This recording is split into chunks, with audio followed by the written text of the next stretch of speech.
second session of Asian Media Forum 2022. So in this session, we will be discussing the challenges that are facing the Asian media, particularly with digital disruption. And I'm pretty sure many of you have felt that pressure already with AI, social media, and all of these things. But for this session, you will hear directly from members of media organizations across Asia. So may I please invite the following onto the stage. So Mr. Taufiqurrahman, Chief Editor of the Jakarta Post, Indonesia. And next up, Mr. Mahfuz Anam, Editor-in-Chief and Publisher of the Daily Star, Bangladesh, and he's also the Chairman of Asian News Network. Mr. Philip Golingai, Digital News Editor of The Star Malaysia. And next up, Ms. Juliet Labog, Javellana, Associate Publisher of the Philippines Daily Inquirer. And Mr. Ravindra Kumar, Editor of the Statesman, India. And Nattha Komolvadhin will be the moderator for this session.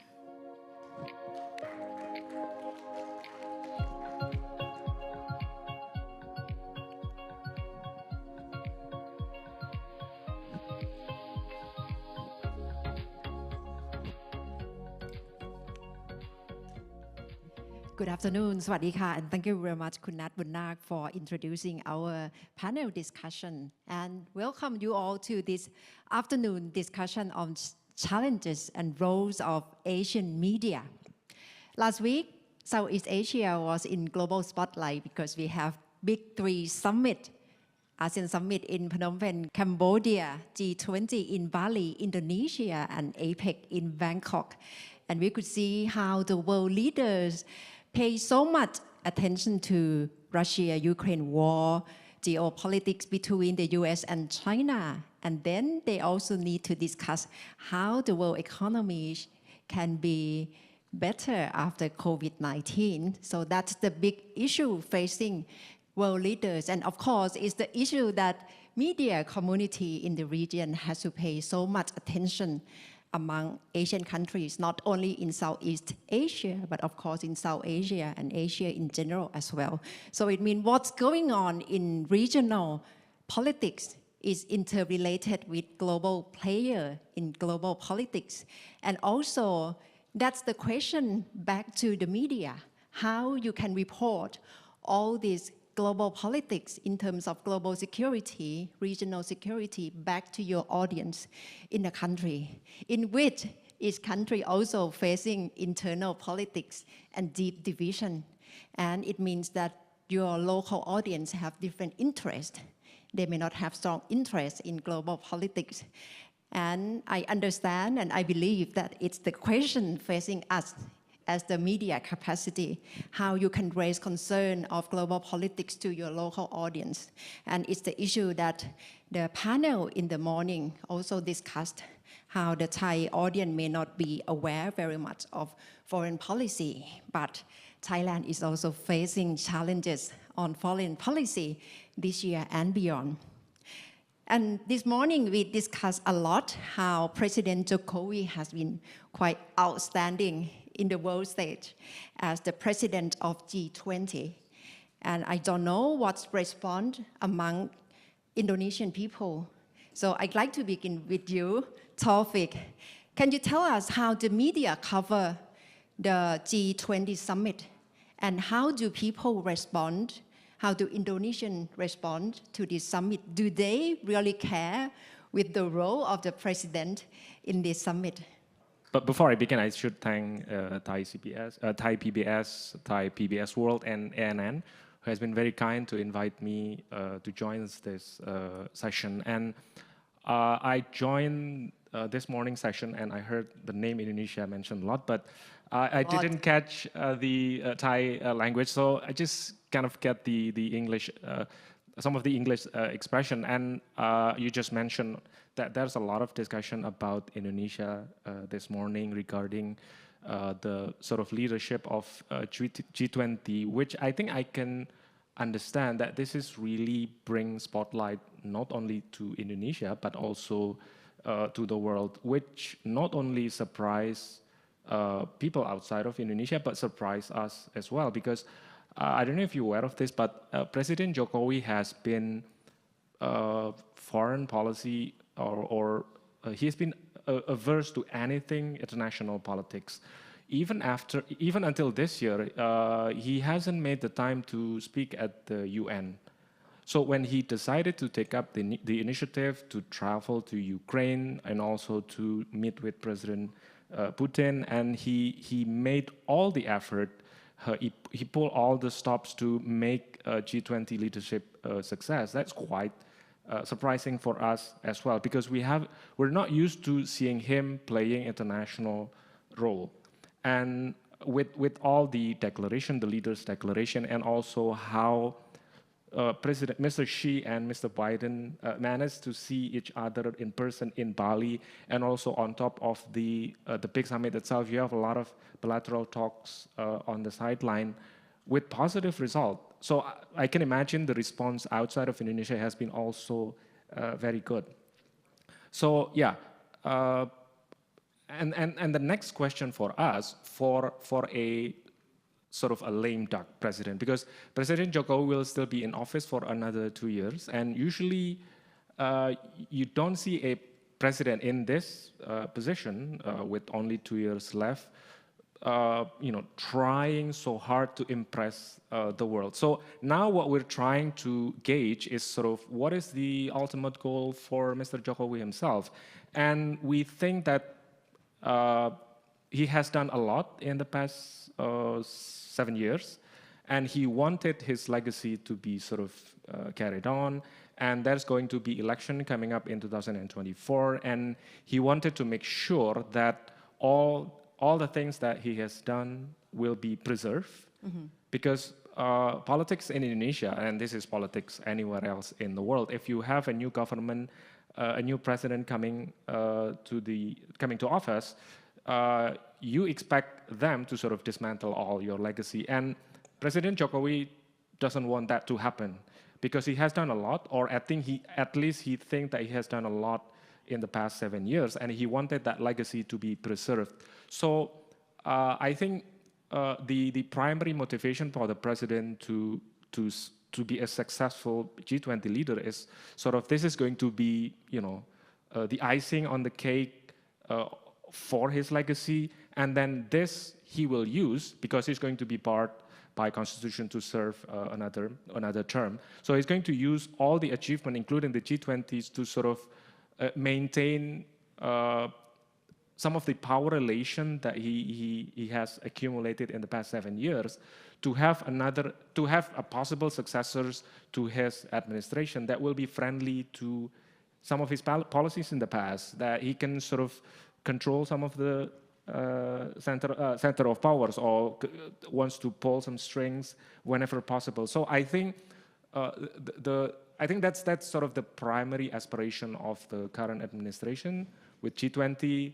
This is a big success, and he wants to capitalize on the success for the next stage in Indonesian politics. Yeah. So, yeah. Just one bit, because as a journalist who cover foreign affairs for quite some time, people in Thailand always ask me, why do we have to pay so much attention to what's going on outside the country? Just don't know whether the role of President Jokowi at this stage make Indonesians feel so much more aware of foreign policy and positioning of Indonesia in the world stage. Yeah, I think G20 has not been something that is easily understood by most Indonesian.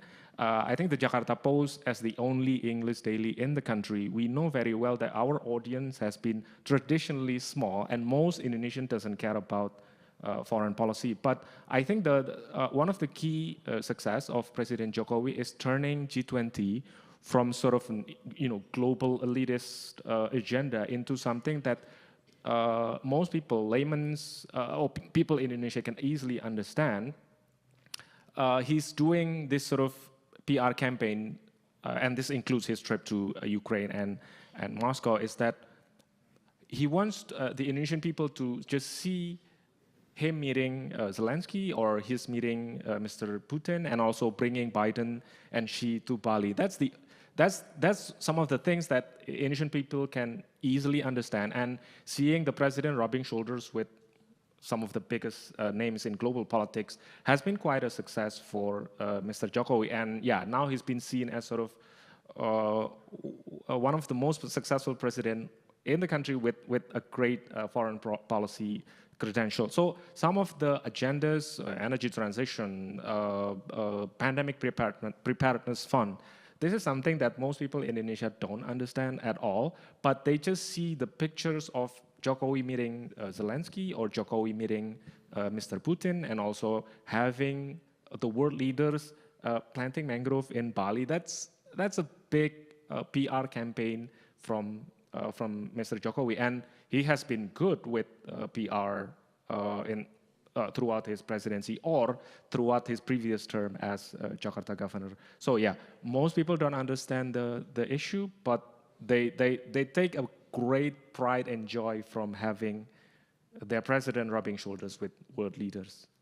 That's why the world event, the world summit, and image is really significant, because from media perspective, I also remember, not quite on substance, but the image is quite powerful in terms of Jokowi meeting with Zelensky, President Zelensky and President Putin, and also Elon Musk.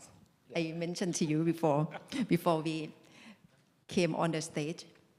Mr. Kumar, also on the same event, G20, we also see the handover of the presidency to India next year. We see Prime Minister Narendra Modi on the world stage. But of course, he was in world news quite often, very often. But how do you see the role of India next year? Because India will have to resume to take the role of president in G20 next year. What the geopolitics between the US and China affect India at the moment? We know that India has your own voice. And what's the positioning of India among these two superpowers? And for media capacity, how do you see it? How do you cover this geopolitics? I'll answer this in two parts. First, I think a little bit of historical perspective is necessary when you're looking at Indian foreign policy. India has historically had a contrarian foreign policy. When the world was divided into blocs, India sort of got into the leadership of what was called the non-aligned movement. It stayed away from bloc politics until in the late 60s and early 70s, it kind of hitched itself to the Russians, to the Soviets. Thereafter, over the last 20 or 25 years, it seemed to get a lot closer to the United States, especially after the collapse of the Soviet Union.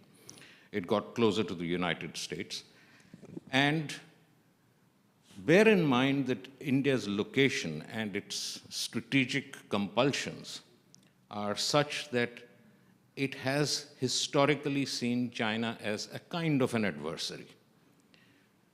We have fought a war with China in 1962, which of course we lost, but we have historically seen China as an adversary. So logically, you would expect that in any conflict or any tension between the United States and China, especially after India got into the American camp after the nuclear deal, that we would side with the Americans. So but notwithstanding that, it has been a difficult balancing act, which so far the Indian Foreign Office and the Prime Minister have managed quite successfully. They have managed to walk the tightrope, especially in the context of the war in Ukraine.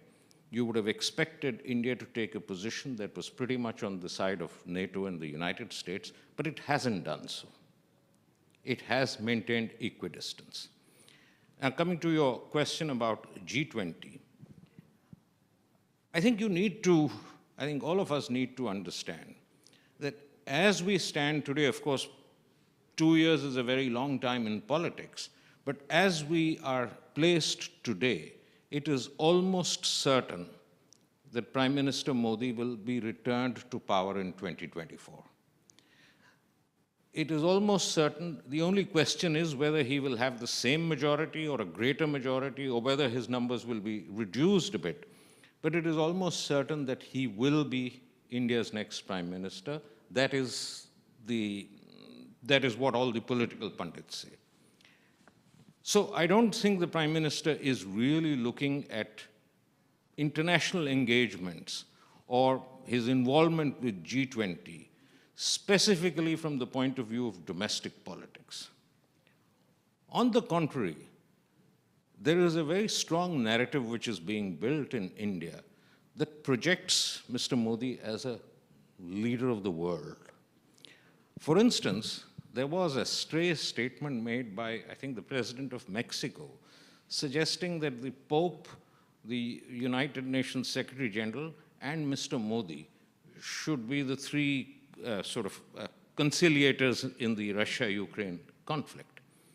You will be amazed at the kind of play that got, especially in state-sponsored media in India, state-sponsored and those who support the Prime Minister, because it fitted the narrative which is being created of Mr. Modi being a kind of a supreme leader of the world. I think in a later segment you're going to look at fake news. One of the pieces of fake news which gathered a great deal of traction in India last year was, it was circulated on WhatsApp, and it said that Nostradamus had predicted that the supreme leader of the world would be a man named Narendras. And a lot of people... How's the response in India? Oh my God, it got traction like you can't believe it. It was being forwarded by everybody to everybody else. People love it? Oh, people loved it. People got titillated by it. I don't know, many people believed it. Many people who are his followers believed it. But he is really looking at a leadership position. So what would India's role in as leader of the G20? You see, we all seem to forget that G20 was to begin with an economic grouping. Suddenly it's become a political and strategic grouping, which it was not meant to be. It was meant to provide a platform for the world to get together economically. Now, since it has become a sort of a strategic grouping, for instance, the highlight of the G20 in Bali was the meeting between Biden and Xi Jinping, and not on multilateral economic arrangements, which you would have expected would be the logical thing after the pandemic and after the world economies having taken a beating. We have got into strategic affairs. So I suspect that Prime Minister Modi's leadership of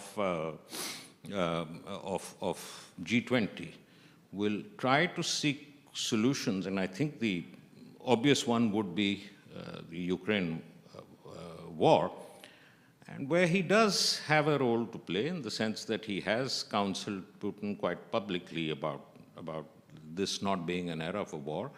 I think there will be an effort by the Indian Foreign Office to bring some kind of settlement on the table. So I hope I've answered the 2 points that you wanted answered. Thank you. So it's still in question when the war will finish or when the war will come to an end. And if it's still going on next year, so we should see what's the role of presidency of G20 is going to do as Prime Minister Modi. To Bangladesh, Mahfuz, Bangladesh has economic development, and Prime Minister also designed the way to maintain good relations with neighboring countries like India and China. So from media perspective, how do you see Bangladesh position in the relation with neighbor like China and India? Well, like Mr. Modi, my Prime Minister Sheikh Hasina also wants to be a global leader. everyone wants to be and leader. like Mr. Erdogan and like so many others. And of course, my leader has, being a woman, has a special sort of a place of her own. And she has been the Prime Minister for now 14 years. She's very strong on environmental issues, social issues, on women's rights. So these are also very favorite international issues. So no, jokes aside, she has made a good impression. She has been a very powerful, effective leader of Bangladesh. I am a very big critic of hers, but on the issue of foreign policy, I am a big supporter. I think previous to her, it used to be like one regime being very close to India, another regime very close to China, and vice versa. But she is the first one who has taken the relationship with India to an absolutely unbelievable height. I mean, there is really very, very good rapport between India and Bangladesh at the moment. And at the same time, she has allowed Chinese investment in Bangladesh in a way that we never saw before. So this, if you like, juxtapositioning of relationship with China and India simultaneously with Bangladesh's economic growth, I think is something really to write home about and praise her for it. However, if I may take the advantage of the mic, Bengalis never want to leave the mic, you know. No, on the issue of media, I think there is something happening globally that must, if you like, make every media person, wherever they are located, be it in Thailand or India, Indonesia or in Latin America, things are changing for the profession. First of all, I think democracy is on the wane all over the world. Populism, nationalism, religious fundamentalism, this whole, sort of use of the media to personalize politics, all of it is actually hampering independent journalism. There is also, if you like, the climate change, the climate crisis is giving, if you like, more and more power to governments to do things because they are saying, listen, the whole society is in danger, so don't criticize me for lack of freedom or this, that. We need to do X, Y, Z. And that's one thing. The other is the rise of what I would call the surveillance state.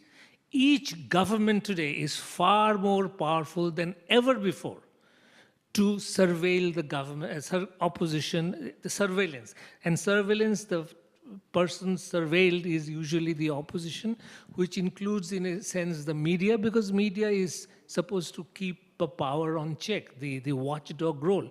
So government's capacity to influence the media, to surveil the journalists, to sometimes put them to jail.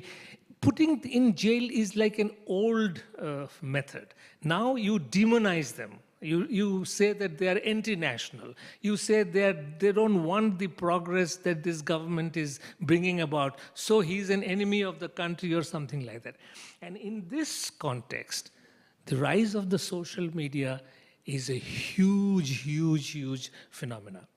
The rise has been, it has really democratized people's capacity to participate in social affairs. They may be irresponsible, they may be fake news, they may be expressing falsehood or even prejudice, but they are able to express. Never before in the history of the world was an individual able to express themselves, and through YouTube and Facebook, they're up there. And some of the issues have been well dealt. For example, like when a journalist was accused of a falsehood, the social media took it up. And within hours, there were thousands of followers of that tweet or that position. So on the one hand, it is democratizing, but on the other hand, it is also a source of fake news. And here, my last comment would be that here lies the opportunity of the traditional media. My belief is that social media is like a tsunami which is sweeping the world over, but soon enough, this is my belief, that individuals will get a bit tired of the fake news or the unedited news that is flooding the social media. And they will then start thinking, okay, I've heard it on the Facebook, but is it true? So I will go to in Jakarta Post. I will go to Statesman. And only when the Statesman or Jakarta Post or the Daily Star or the Philippine Inquirer reports the same thing, then people will go believe. So that is our point of survival. I share this belief, but the only thing is I need to add a rider. That if we are wrong, by the time we are proven wrong, we'll both be dead. So let's wait until the best. The best has yet to come.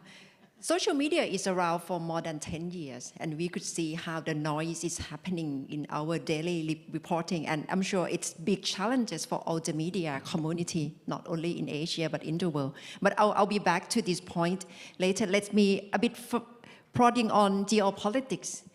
We saw Vice President Kamala Harris was in Philippines after she was in Bangkok for APEC, and she also met President Bongbong. And she also went to Palawan, the island very on the edge of South China Sea.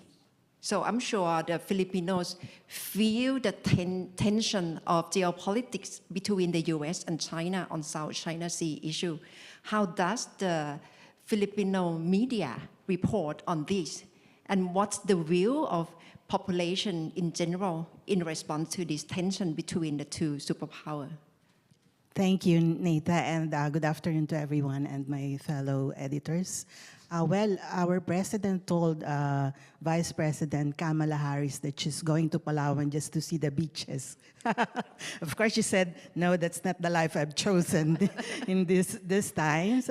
But her visit is really all for the symbolic firepower, etc. It's for the, the optics, just for the optics of it, because we always view the US in terms of our problem with China, right? So we are a small nation, but we're torn between the United States and China, and we have a very significant part in the Asian geopolitics because of the South China Sea. So previously, our president, by the way, went to APEC and ASEAN as the new kid on the block. If you have the supreme leader, our president is the new kid on the block because he was just elected about 5 or 6 months ago. So, but he made all the right noises, calling, joining the call against the Russian invasion, peace in Myanmar, and etc.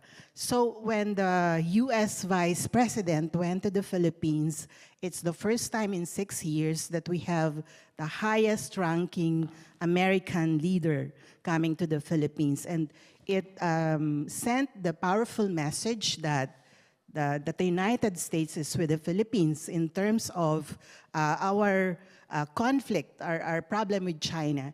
And in fact, she said in a very categorical way that the US, because we have a mutual defense treaty, that any attack on the Philippines, the United States will come to our aid. And that's been such an ambiguous term in our mutual defense treaty for many decades. And when the US Vice President came and said, we will defend you, that's such a big thing, But Filipinos, the local, the people are only seeing this in terms of our Filipino fishermen who are deprived of livelihood in the South China Sea because the powerful Chinese Coast Guard and the fishing vessels are, kind of having an aggressive situation there. So she went to Palawan precisely to send that message to China that we're back in the loving arms of each other. Philippines and the US were lovers again because our previous president pivoted to China. President Duterte. He cursed the United States and he went with China. So he changed a little bit our foreign policy towards China. The Philippines is such a long ally of the United States, and in fact, most Filipinos the highest trust rating is for the United States, and the lowest is for China. Because of the problem in the South China Sea, we have many islands that have been occupied by China. But economic relations with China is okay. It's only the problem with the West Philippine Sea. So I think that's a very important visit for the Vice President. And also our President categorically said that he could not see the future of the Philippines without the United States. And that's correcting, the Duterte pivot to China, which was a little bit problematic because the Philippines actually gained had a very big role in stability in the South China Sea, in the region, because in 2016, we went to the arbitral tribunal and we won that ruling. That ruling is very important, it's significant for the world, not only for Asia, because it provides stability in the South China Sea, that countries the claimant countries need to respect the sovereignty of each other. And it's important for freedom of navigation. But then our President Duterte in 2016, he set aside that ruling, because he wanted to get more investments from China, which did not really materialize. So our new president now, he said that we're going to abide by that ruling, we're going to stand by that ruling, and that's consistent with the position of the United States, the position of the EU countries, who are always invoking that ruling, in ensuring the freedom of navigation in the South China Sea. So I think those two developments are very important. And I think that our citizens are appreciative of that finally we're correcting the problem, in relation with China and the US, and that we're back to more or less having some stability in the South China Sea. Could the media report freely during President Duterte, because he tend to choose side with China on South China Sea? So how did the media feel? Can you be very critical or asking questions in terms of reporting to previous president? Admittedly, there's like a climate of fear because he closed down, the biggest television network in the Philippines. We couldn't believe that it will happen, but it happened. And as we've been discussing, Maria Ressa is our Pulitzer, Peace Prize Pulitzer because of the prosecution or persecution by President Duterte. But in terms of the media reporting that during the President Duterte's time, we still went ahead, with all those critical reports because that's our mission, right? That's our mission as the journalists and media is to tell the people what's going on, what's the truth, what's the information. But as I said, admittedly, there's a climate of fear that we will be the next one to be closed down. So when he went out of office, it's like, thank God. Thank you, Juliet. Philip, I'm sure all eyes are on Malaysia right now with hung parliament, and we don't know what's the king decision on forming the next government, especially on choosing the prime minister. So can you tell us more the politics in Malaysia and how do you see the role of the media in reporting this right now? First of all, Malaysia has a new prime minister. He is Anwar Ibrahim. So Finally. Yeah, 2 hours ago, I think the royal family have decided, and it's Anwar Ibrahim.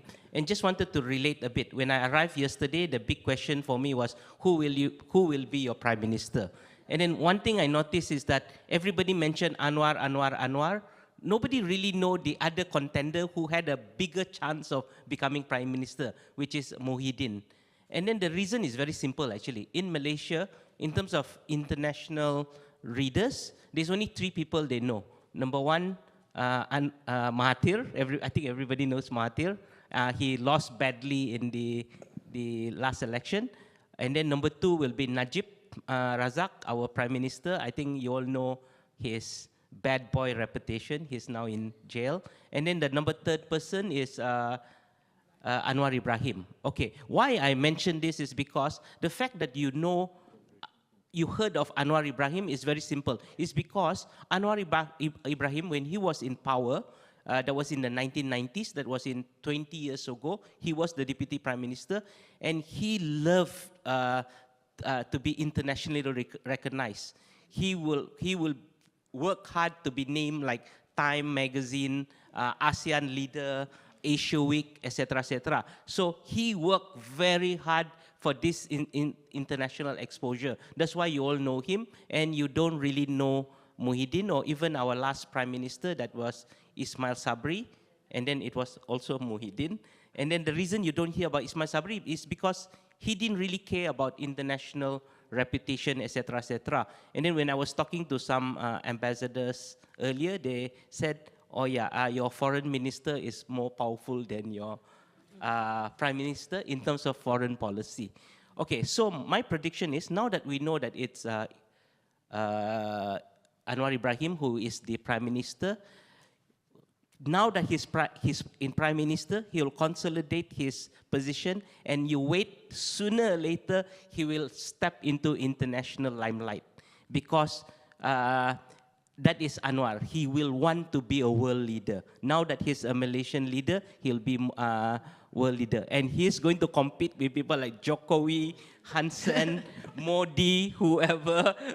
Yeah, Malaysia will, most probably Anwar will be the world leader of ASEAN or even Asia, because that is Anwar. So my prediction is, if he survives, because I don't think this current government is that stable, because it's like half-half, and then the other group is also quite strong. They might pressure, unless it's a unity government, but I don't think they will stop at that. So if Anwar survives, and then he's much more stable, he has the time, he will be a world leader. I bet on it, and most probably he'll go for Nobel Prize or something. Thanks. Can you play out a little bit for us what the role Anwar will be playing in Malaysia? Because I believe that the road won't be easy for him to take this role as prime minister. And what will be the role of the media to work with his government, to scrutinize or to have checks and balance on his government in the near future? Okay, just explain a bit the media. After the opposition won for the first time in 2018, Barisan Nasional dominated politics since 1957. So after GE14, that is 2018, there was a new, the opposition became government, and Mahathir was the prime minister. And the irony is, Mahathir really controlled the press in terms of, they call it like kuku besi. It's like, what is it? Yeah, yeah, iron fist, kuku besi.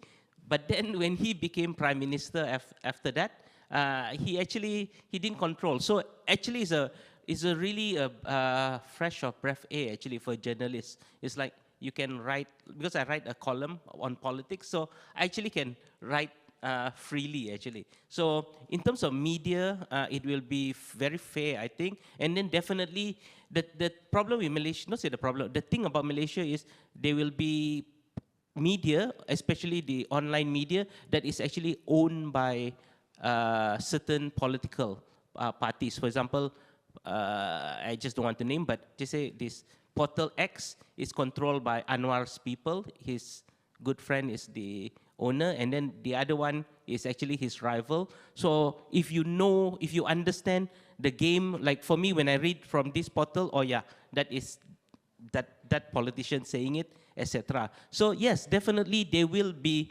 It's actually not control. It's actually the bias. The bias will be there. But then but I think it's because we have a law to sue people, etc., etc. So I think they will not play that.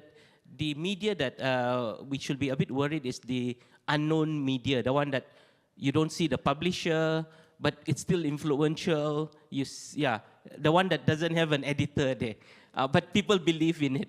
So that's the one that we should be worried. Yeah, thanks. Thank you, Philip. So let me turn to how the media work under the circumstance of media disruption. Mahfuz, you mentioned that in the near future, you believe that traditional news organization will return like phoenix from the ashes. Because right now we can see how social media or influencers are having their own voice, and the new generation tend to listen or have access to these people who are used to social media as their voice. So why do you believe that in the end, I don't know when, news organization will have more voice, impartial voice, and people will turn their attention to the media again? No, because I fundamentally believe that democracy will return. I mean, democracy is now under threat all over the world, including in the West. I mean, if you like, America is being taken over by white supremacy. Europe is getting into such anti-immigrant mindset, which will lead to their own, if you like, non-democratic ideas. In our part of the world, nationalism, religious fundamentalism are dominating the mind. And all of it goes against democracy, against tolerance, against multiplicity of views. So this cannot be the fate of humanity, in my view. So, and if you look at history in a very big scale, it has always gone, like undulated waves. Sometimes we go into, so really the democracy in the latest stage began after the Second World War with the defeat of fascism. So now with 75 years of Second World War, we have forgotten the evils of dictatorships and fascism and ultranationalism. So we are being dragged into that phase, and unfortunately, technology is helping the dictators. I believe that ultimately the spirit will overcome and democracy will survive. Now, the reason for it is that the future will be much more interactive. I mean, we instantly know Anwar Ibrahim got elected 2 hours ago, and here we are talking about it. This was not possible. So, with all these interconnections, if we are not tolerant, then we are just going to be sitting on a volatile world all the time. And I think humanity will have that good sense to sort of come back and stabilize on that. And my other point is journalism itself. I blame the social media for fake news, but there's a lot of blame to be given on the legacy media, because we also became very complacent. Our houses became big, business was big. We, I think, pandered to advertisers much more than to the readers and the viewers. And the social media is taking a revenge on that, if you like, failure of the legacy media. It's like a wake-up call for us that, listen, you have forgotten your readers and the viewers. You have been listening to the advertisers much more.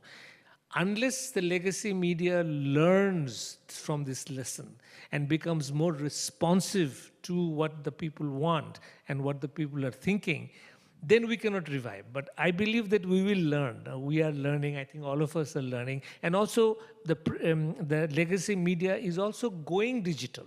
It's not that Taufiq is, Jakarta Post is ignoring the digital. Daily Star definitely is investing heavily on digital. So is other newspapers.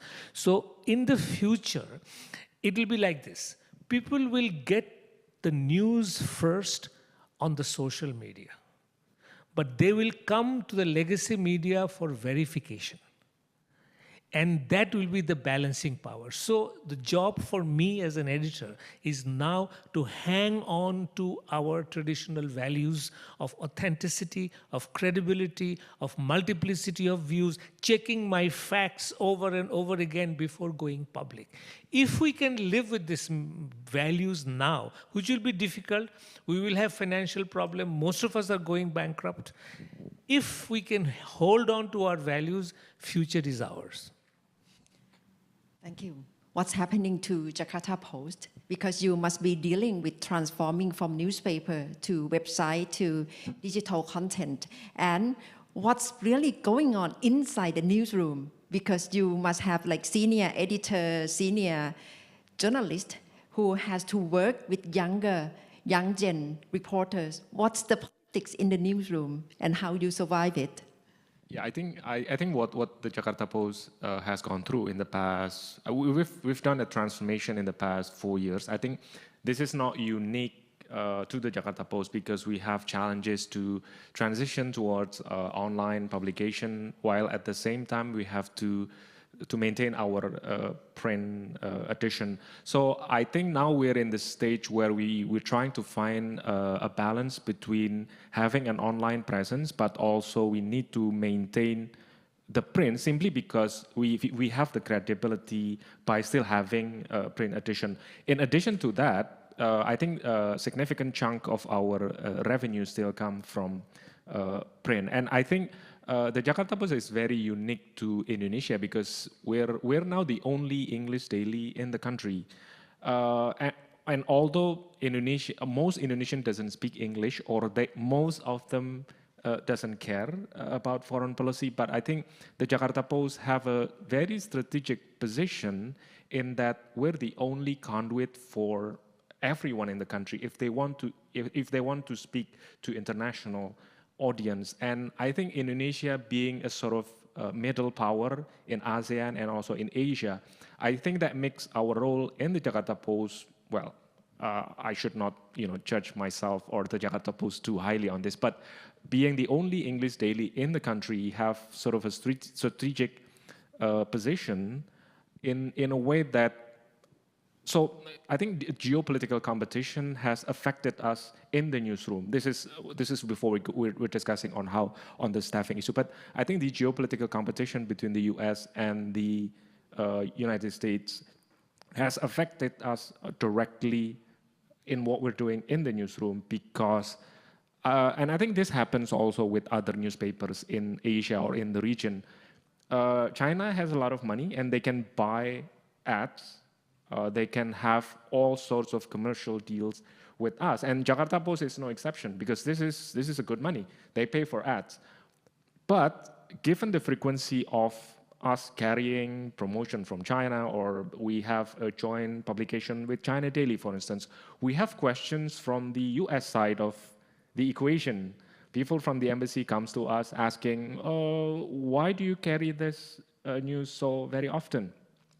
So those kind of intrusions comes to the newsroom, and that's sort of on the global level. On the more domestic level, and this happens anywhere else in the world, the geopolitical competition has affected how political elites operates in Indonesia, because you have senior government officials, you have businessmen having their stance of promoting Chinese interests. But on the other hand, you have senior government official. They decide that, okay, America is the way forward for us. So you have inter-elite competitions affected by geopolitical situation outside of Indonesia. So, and the Jakarta Post has been the conduit for that competition.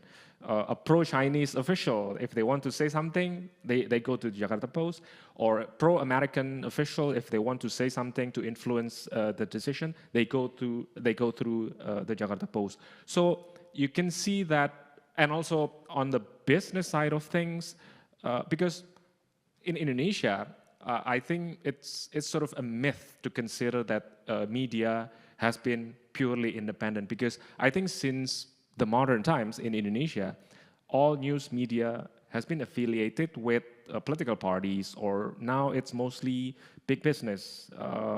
So it's very difficult for us to find a really independent media in the country. So now, and Jakarta Post has been really a small operation, and we have been praised for our independence. But at the end of the day, we need to survive, and sometimes we have to bow to political pressure or business pressure. So I don't want to paint a rosy picture about, sort of the media independence, because at the end of the day, this is still a business operation, and you have to justify your action.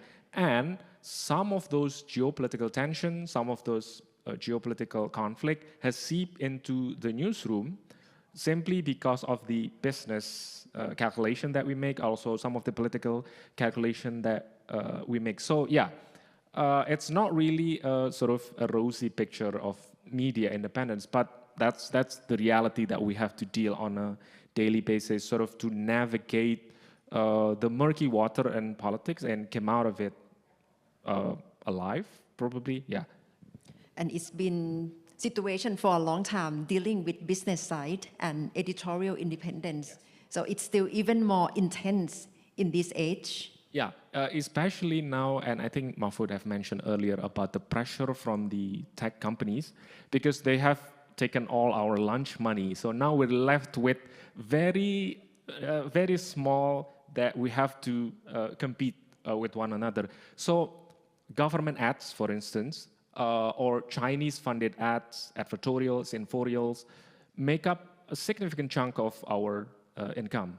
So I think the government or those who want to pay ads to us, they understand that we are on a very difficult situation financially, and the only way for us to sort of, having a healthy performance is by taking up these ads. So it has been a conflict between having to, take up this offer, but at the same time maintain our independence. This has not been a success. This has been always a success, because I remember this is, you mentioned earlier about the visit of Kamala Harris to Philippines. I remember this when Kamala Harris visited Singapore, and the US government decided to skip Indonesia. And this is early in Biden administration, and I remember I wrote a commentary on this. Okay, America, you should come to Indonesia, because Indonesia is very important. And I remember I got a very furious response from the other side of the equation. You can imagine who they are. So this is sort of the environment that we're having right now in Indonesia. Simply, again, back to my earlier point about Indonesia being sort of the biggest player in Southeast Asia, and we sort of wields that influence. So yeah, through us, some of these people or some of these political players are trying to sort of influence how we operate. Can I just come in for a minute? There's a new player in the block, and I think it is affecting all of us. Facebook and Google, they are taking away 80% of the advertisement from Bangladesh. So it's not only lunch, it's lunch, dinner taking away, we are left with breakfast. Only 20% of the local ad we get, 80% of local ad going to Facebook and Google. So that's real life that the media is facing nowadays. Ravindra, can you share with us what's happening in India? What's the situation? Especially the population of India is so large, and you must have social division among different age groups who view the media or politics differently. How do you see this played out in social media content? And how do you see the role of the media to try to bridge the gap? Okay. Yes. It is an easy temptation to believe that social media has a natural affinity with younger people, and that traditional media might have one with older people. I don't think we in traditional media will get very far if we were to follow that. Then we are doomed. I would like to view my audience, or the audience of any serious traditional media player, as perhaps I hate to use this phrase, but perhaps as the aristocrats of readers, the upper layer, the creamy layer of readers, people who believe that they are in a position to reflect upon and perhaps participate in the decision-making process. They could be academics, they could be lawyers, they could be politicians, but I don't think we should define them by age, but more by inclination to get involved in the affairs of the world, in affairs of the country. If you start targeting that section of the audience, then I think conventional media might have a more significant role to play than it would. Of course, we all took a huge setback. I don't know how it was in other countries, but I know that the period of lockdown, the periods of lockdowns during COVID, actually saw print media take a huge tumble, because one of the pieces of fake news that was circulating was that newspapers are the greatest carriers of the COVID virus. So there were many residential complexes, gated communities, which banned the entry of newspapers. So that was the time when social media really took off. There was a huge demand for news, which was not being catered to by conventional media. Social media stepped in, television stepped in. Unfortunately, television, which had a great opportunity, Indian television, which had a great opportunity to elevate itself and become a responsible disseminator of news, actually lowered itself. I can give you examples. In fact, I was just jotting down a few examples of the worst kind of fake news that was circulated by reputed television channels. I mean, it'll shock you to know that one of the leading television channels in India actually put out a story that in Saudi Arabia, men had been allowed to eat their wives if they were very hungry. Serious? Yes, this was Recent put out. serious news? This was put out by a serious television channel. So what I'm saying is that there was, if you count television as semi-traditional media, traditional media had an opportunity to raise itself, but chose to dumb itself down. So I think those of us who believe we are serious media practitioners really ought to target a section of our audience. I think we should forget about being mass market newspapers or mass market purveyors of news. I think we need to focus at a segment that we believe is interested in the affairs of the world and of the country, who would be interested in geostrategic equations, who would be interested in how India is going to play a role in G20 or how Indonesia played a role in G20, on Kamala Harris's visit to the Philippines, who might actually be able to connect the dots of the world and form certain opinions and impressions. I think we will need to cater to that. Now, in order to do that, I think Malaysia is in a fabulous position. Any country which has a fractured political mandate, in other words, a country where democracy is working to the extent that there is equal dissatisfaction with each of the political players on show, is the ideal prescription for the media to thrive. If you have a fragile coalition ruling Malaysia, it's a great opportunity because the media can really be free, and the check on the leading player in the coalition will come from his coalition partner himself. So you will not have people running amok. Where you have dangerous situations, where there are overwhelming majorities of those who are in power, that is when. Now, mind you, they've got to that position of power through a democratic process. Mr. Modi became prime minister because people voted for him. Sheikh Hasina became prime minister because people voted for her. More people voted for her than did not vote for her. Now, but the stronger the grip on power of the leader, the greater the threat to the media. And this is the challenge that you face in the newsroom. As far as the newsroom itself is concerned, yes, of course. I mean, I'm not even on social media. I took a conscious decision many years ago that I do not have opinions to offer to Facebook or Twitter. I cannot compress my thoughts, as you have guessed already. I cannot compress my thoughts. B, I don't think I can say whatever I need to say in the number of characters that are predefined.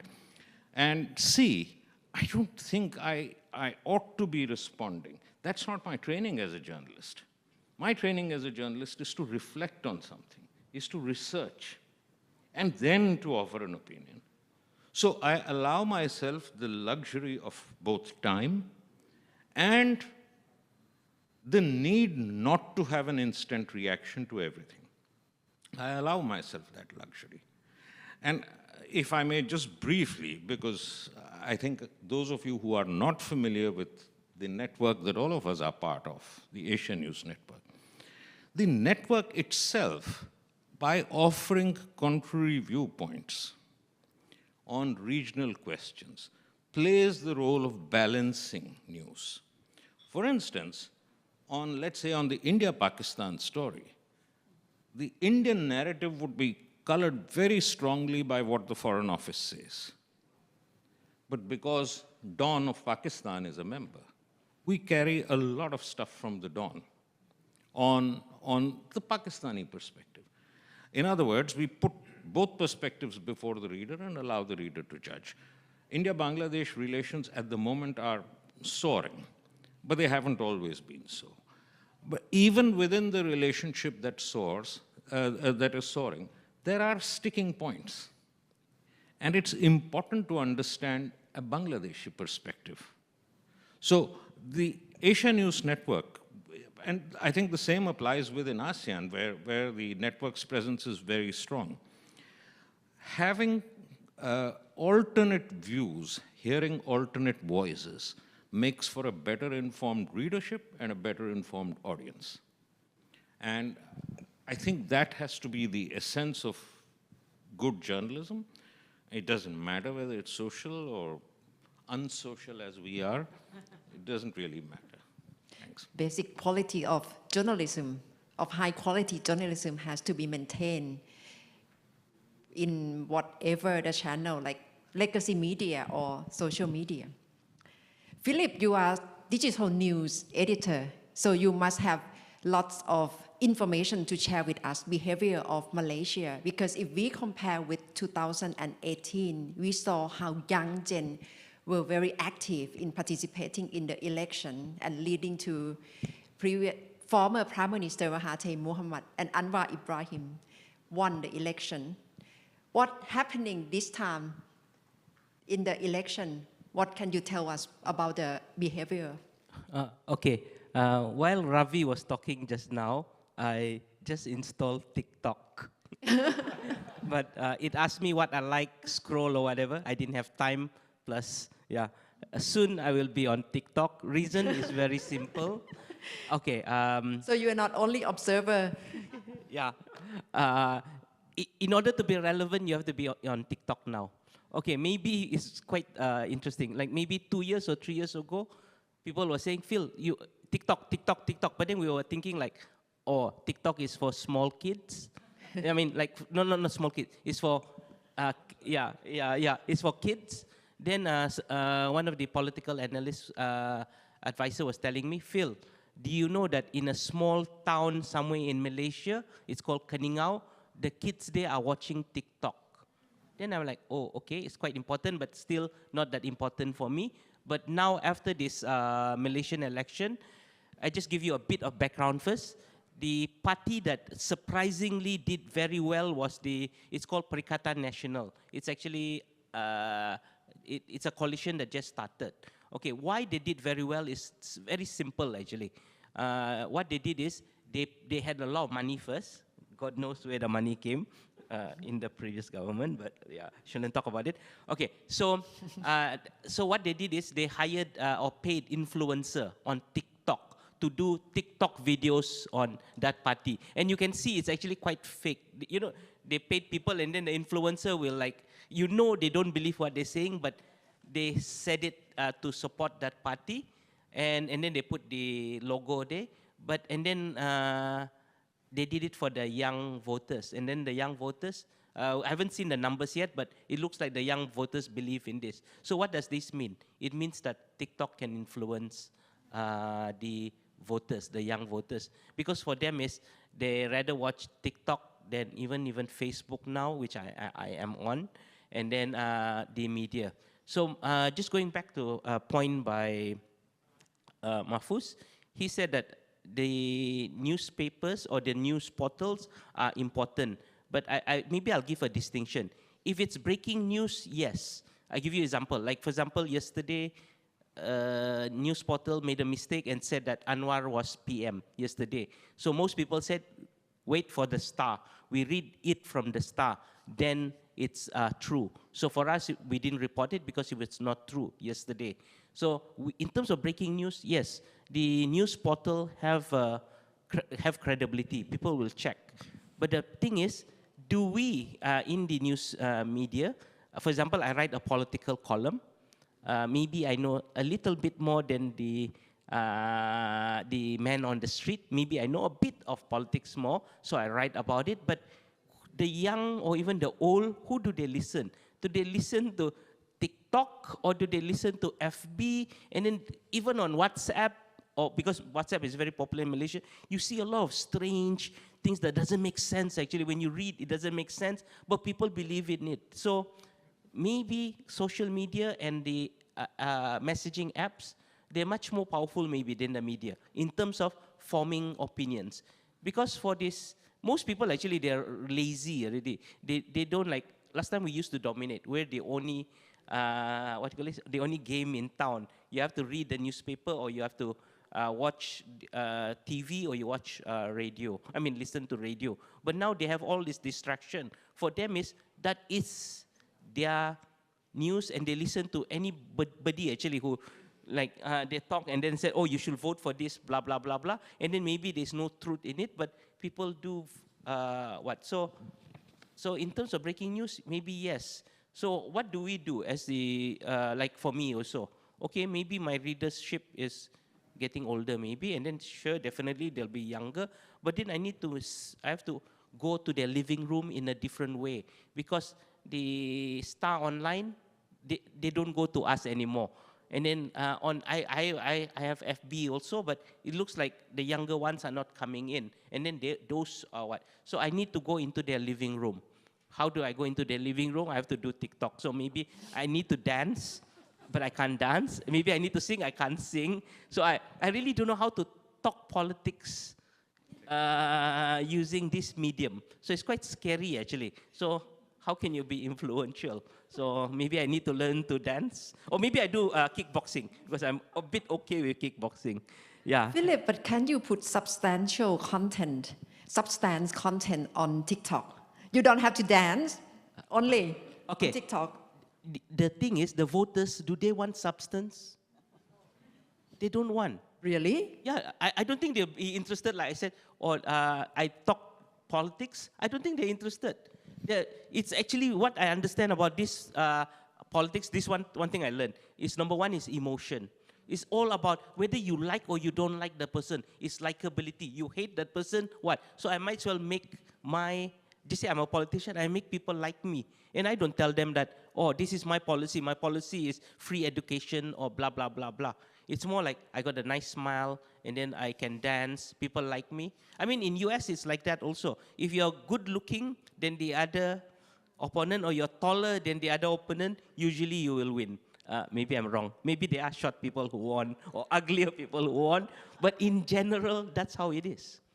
I need to turn this to Juliet, because Philippines might have passed through this experience in the last election, because as far as we see was President Bongbong gained so much popularity via TikTok and among young generation, which means social media is really influential politically and can form new leadership in the country. What's your take?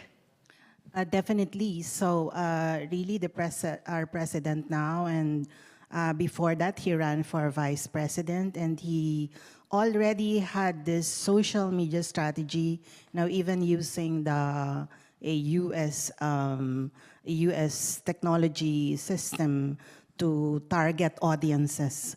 And really he campaigned so well on TikTok, TikTok.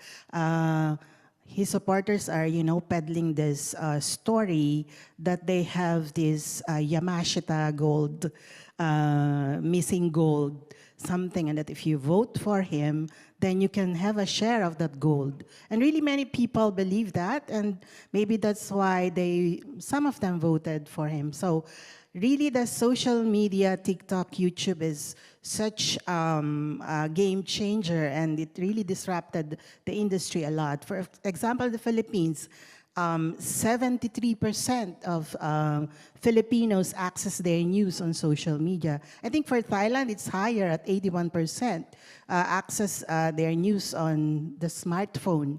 So really, like Philip said, the problem is for media is relevance. So all this social media and technology, etc., what they do is to render the professional journalism as irrelevant. But still, there's still hunger for news, and I don't think like I subscribe to Mahfuz's mission to stay the course, because the media is still much needed, especially during this time of conflict, disinformation. In the Philippines, 9 out of 10 Filipinos believe that social media is fake news is a problem. But the irony there is that journalists are the number 2 source of disinformation, according to the study. So what we needed to do is, while we stay on course, producing content that are analytical, all those contexts, etc., to make our citizens more informed, we still need to go to those platforms. We need to go to TikTok, need to go to YouTube, because that's where they are. That's where the young readers especially are. And the Reuters Institute, they came out with a study on online behavior, and they said that around the world, there's a decline in trust and interest in news. But the reasons are funny. The reasons are because the news makes them depressed.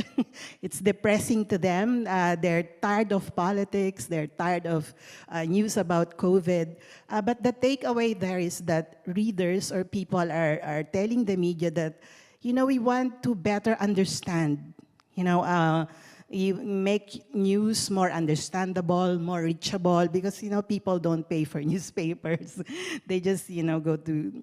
So I think that the newspapers, the legacy organizations still need to take care. Of course, they need to take care of our core readership, which are more about the in-depth, the analytical, political issues. But we still need to cater to those who access their news on social media. And there are ways to entice them, we need to bring them to read the pieces that matter. So that's the challenge, that we need to stay relevant and compete with those TikTokers, YouTubers, Instagrammers, I think so. Probably to compete with TikToker would be quite it's very intense I think it and could very be, difficult. I think it could be nearly the lingering effect of a lie. If you analyze that, the role of social media and how some lies linger long after they have been proved wrong. For instance, a couple of years ago, there was a WhatsApp, it started as a WhatsApp post, which said that UNESCO had voted the Indian national anthem as the best national anthem in the world. It spread like wildfire. Then some people, people who do fact checks, they checked and they discovered that UNESCO had done no such thing. In any case, how do you objectively assess that national anthem A is better than national anthem B, right? But long after it had been debunked, it was there as stories in mainstream media, it was there. Even last week, I met somebody who said it's a matter of great pride for us that our national anthem was voted the best in the world. So the lie lingers. Now, this is an innocent example. I mean, whether the Indian national anthem is the best or not is immaterial. But what if, I'm taking two hypothetical situations. What if the person who put out the story yesterday saying that Anwar Ibrahim is going to be the Prime Minister of Malaysia, and if today it had not been Anwar Ibrahim, how difficult do you think would it have been for that person to create a narrative that Anwar Ibrahim was to have been the prime minister, but was cheated because of factor A, B, or C. You have the Trump example. A whole narrative was created to suggest, yes, there are election malpractices, there are election frauds. The Republicans have benefited from an election fraud, most famously when George Bush became president. But to start building a narrative before the last vote is counted, to say that this election is being stolen from me, is being hijacked, is possible with social media. And there is a significant number of Americans who actually believe what Trump has been parroting, that the election was stolen from him, that he was the real winner, that 80% of the Republicans believe that Joe Biden is a fraud who's in the White House. So the lie lingers, and this is one of the biggest threats of social media. And he's back on Twitter. And he's back on Twitter. And this is something that conventional media might have a very tough time. So that's why I come back to my hypothesis. Let the 80% who believe that Trump had his election stolen from him not be my readers. This is where my basic belief comes from, that people will get tired of being defrauded, of being misled, of being misinformed, and they will come back to the legacy media if we do not fall into the trap of catching more eyeballs and catching more, what is it called, the digital sort of presence all the time, going for the approval buttons and things like that. So we need, it's like freedom of expression. Freedom of expression is one of the fundamental achievements of our civilization. But freedom of expression also gives you freedom to lie, freedom to tell whatever you feel like, offend people. But for that, we don't give up freedom of expression. So all these abuses of journalism or freedom of expression or information, I think is our guarantee that people will come back to us if we hold on to our belief and faith and ethics. Thank you, Mahfuz. At least we have something to act together, not just wishful thinking. From the screen, we have about 15 minutes left. So I'm just wondering whether our audience have any questions. So I like to open to the floor for the questions.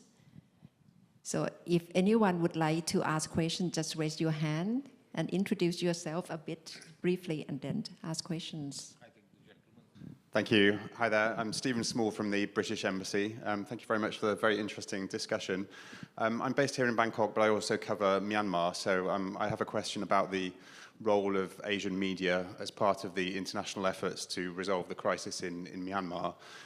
So I'd be interested to hear, first of all, how interested are your outlets and your readers in what's happening in Myanmar, and how much of an influence do you think that can have on your respective governments and the policies they're applying to the crisis in Myanmar? Thank you.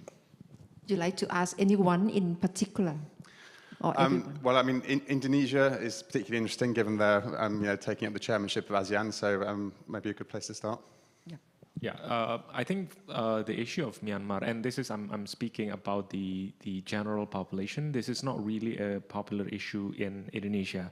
It becomes a really sort of major issues when it comes to the Rohingya people fleeing Myanmar, and they arrive in Aceh or in North Sumatra. That become sort of, at least this is going, it was part of the conversation. But when it comes to what the junta has done, the jailing of the opposition leader or the de facto government, it has not really gained traction in Indonesia. And I think Indonesia, when Indonesia when Indonesia take up the leadership of ASEAN, I think, and this is, I'm speaking mostly about the foreign policy establishment in Jakarta, there's a serious amount of concern that not only the Indonesian leadership of ASEAN is at stake, but also the the ASEAN itself, its relevance, legitimacy is being questioned. So yeah, in the foreign policy establishment, and I think you can judge this from the quite a strong statement from Mr. Jokowi in the past summit.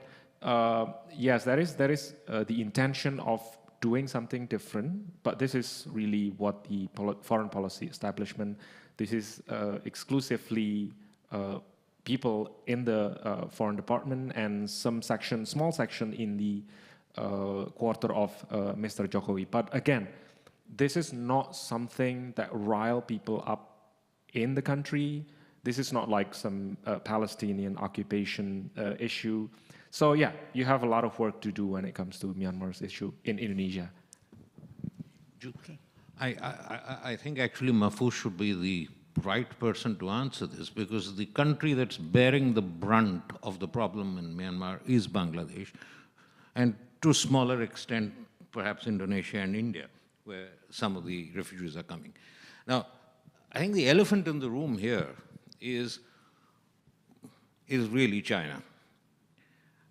The Indian foreign policy establishment isn't taking the position it ought to be as a democratic country on the denial of democratic rights, because the refrain that you hear from the Indian Foreign Office from time to time is that if we are too critical of the military in Myanmar, then we risk pushing them into the Chinese camp completely.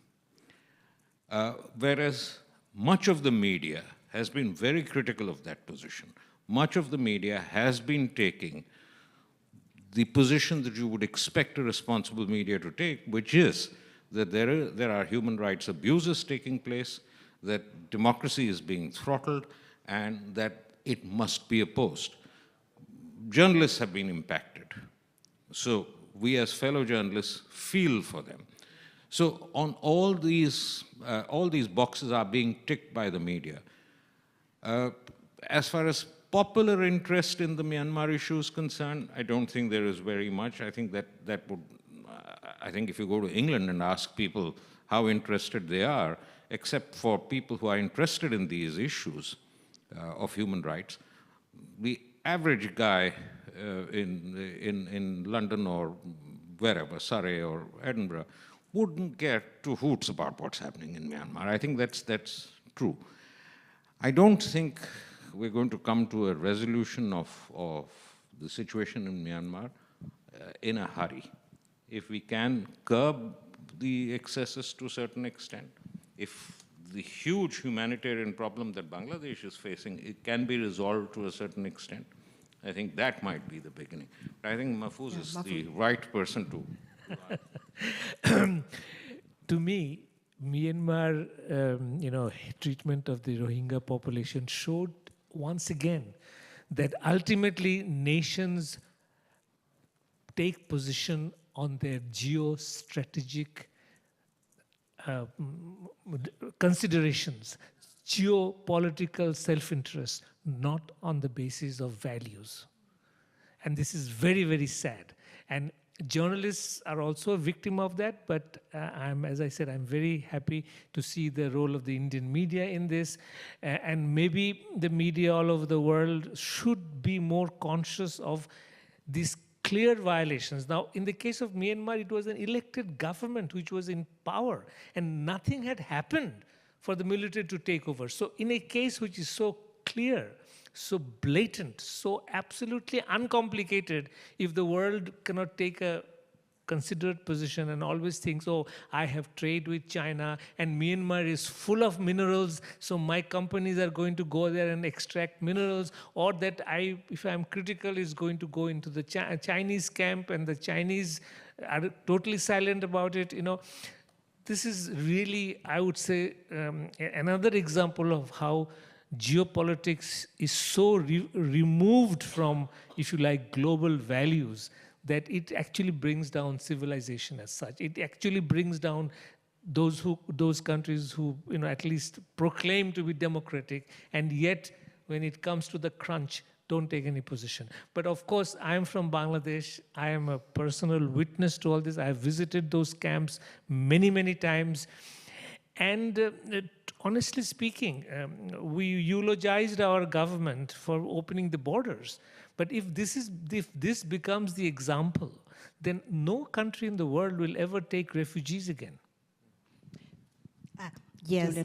So our president, when he attended the ASEAN, he came on very strong, supporting the call for the implementation of the 5-point peace plan in Myanmar. The Philippines has always been for democracy in Myanmar and have always been on the side of democracy there. So I think our people also give importance to that because we can identify with the search for democracy. And so in fact, the major organizations there headlined the ASEAN position on Myanmar. And I think that's a very significant development, the last ASEAN statement. Philip, would you like to mention about how you cover Myanmar? Yeah, I'll answer that question very quickly. When I was covering the Malaysian election, I was really busy. Then one of my friend from the embassy called me and said, I really need to meet you. So I said, okay, let's meet up for 30 minutes. So then they asked me what's happening, etc. So I explained. And then I said, okay, I still got 1 minute for you, then I'm going off already because I'm really busy.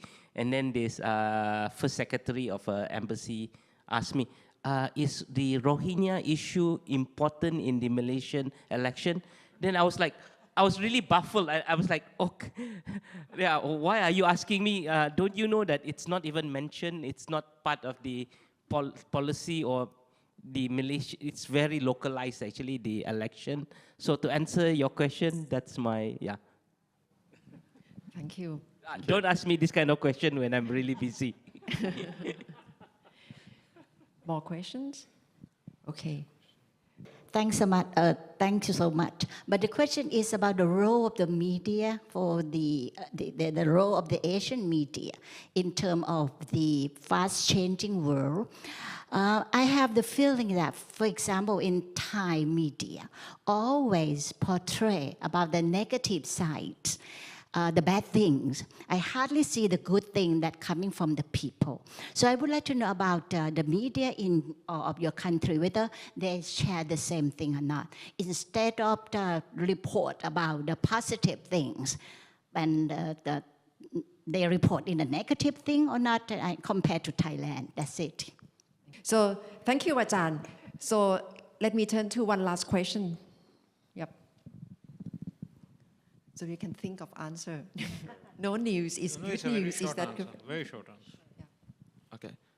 I have a question for the Philippines. Do you have any rule and regulation on how to report news during the election? Because I heard that during the presidential election, they have a lot of news and information from during the time of President Ferdinand Marcos that his era was very good and it did affect the presidential result on President Bongbong. Okay. So the only regulation is about, whether it's libelous or not, but essentially we're still free to report. But during the elections, it's very challenging because of the lack of access given to the media. The president, our president, when he won, he really didn't give access to the professional media. He only have these social media influencers around him. So it's really difficult to ask your questions directly. So the independent media, we have to resort to other means of getting sources. So that's kind of difficult.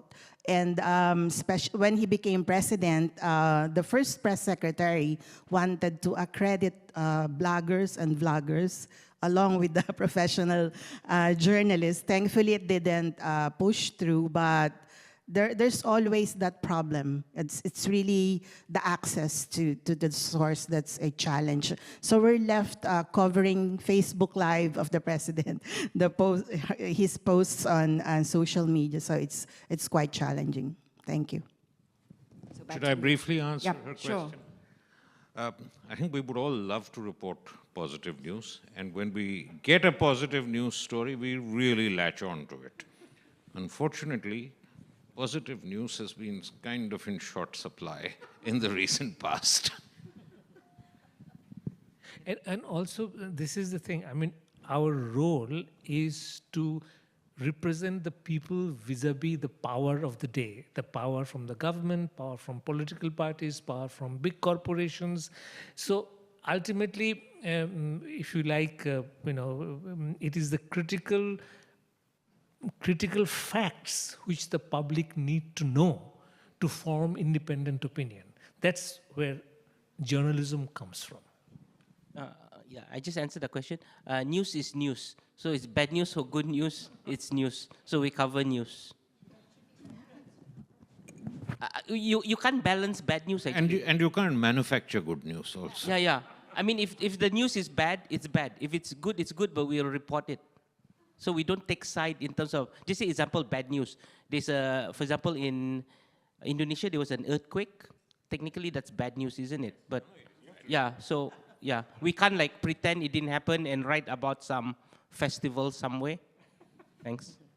Taufiq. Yeah, well, maybe it's just one final point, and I have to agree with Mahfuz on this because I think journalism, and especially independent journalism, you have to question power, you have to question authority, and when you live in a developing countries like Indonesia, like Malaysia, like Thailand, you have a lot of problems of abuse of power, corruption, and you have to report on that. So we have to apologize if this create inconvenience, but we have to do this as independent journalism should do it. Thank you. And we did predict that what Nostradamus said about Narendra Modi. For instance, during the pandemic, a lesser known Bollywood star decided to spend a lot of time and money on moving poor people who'd lost their jobs because of the lockdowns back to their villages. That was one of the biggest stories. It was a good news story. So it isn't that you ignore it, but they're few and far between. Juliet, last point. Yeah, I agree. We need to report the bad and the beautiful and the ugly, both of them. But as our gentleman friends here said, the duty of the journalists is to highlight the issues that really affect people's lives, affect our countries. So, and most of those issues are negative. For example, problems in geopolitics are usually negative. So that's where we come in as journalists to make people understand why these things are happening and what's the implication to their lives. But I agree, that's always the complaint of readers is you only report the negative, but you don't report the positive. But we do sometimes, But more the problems, that's our duty to report. Thank you. There's always TikTok for happy news. Okay, so Philip's going there soon. yeah. So that wraps up this panel discussion on challenges and roles of Asian media. We have challenges lying ahead of us, not only geopolitics, but media disruption itself. And we still have basic high-quality journalism that we have to hold on to. And thank you very much for 5 of you who hold on to good journalism as we know it. Thank you very much. Thank you.